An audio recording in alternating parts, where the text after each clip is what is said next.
Jaram hino ɗo taarika fiima antu heɗito moƴƴa.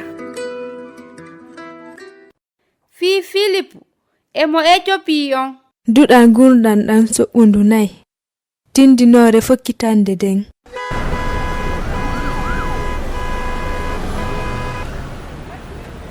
Joni non ko laawol hongol. Hino kirɓi tindinoje ɗen no wengi ka suudu haa timere nde waɗeteɗon. Hino laba e ko honɗum non waɗeten joni. Maande no tofi tindinoje ɗen. Hara hiɗa miiji wonde jiwɓe ɓen hewti ka ɓe fokkiti ton.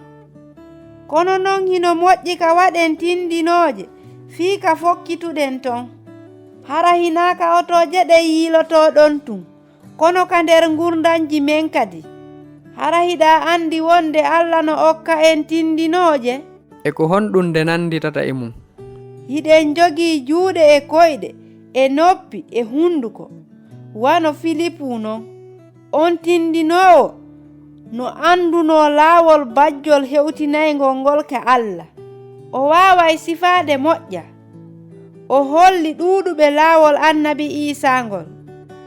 Filipu immo jokka laawol iwrugol Yerusalam ngol yaari Gaza ɗum ko ngol ka sengo ley. Allah no handuno e Filipu. Allah no handi e ma. Himo handi e yimɓe anduɓe ɓen laawol ngol. Hara o wontay tindinowo fii hewtingol ka annabi Iisa. Hiɗa waawi ekkitaade piiji buy e juuɗe Filipu. O wiyaali wonaa golle am.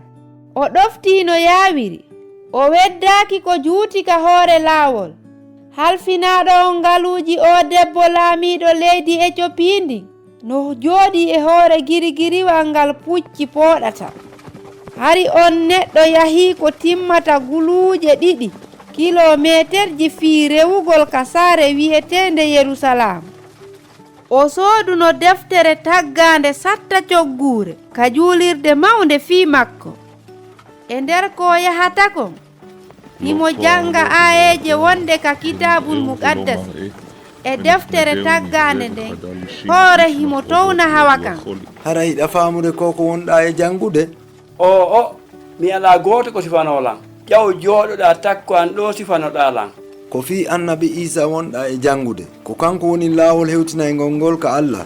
Gomɗi inde makko nden o ardotoma e ko faandiɗa kon e nder gurdam maɗa e fii ko laakira kon. Miɗo gomɗini ko annabi Iisa woni ɓiɗɗo Allah on. Hari Filipu ko tindinowo fii laawol hewtinaygol ngol ka annabi Iisa.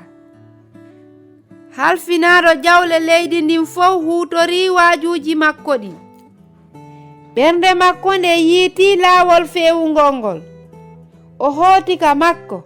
Hoore himo weltii. Ko ɗum fof anda fii taariika makko on. Miɗo taƴƴinii wondema hiɗa andi laawol gootol hewtinaygol ngol ka Allah. Awa kadi ko a tindinowo yimɓe ɓen fii ngol laawol.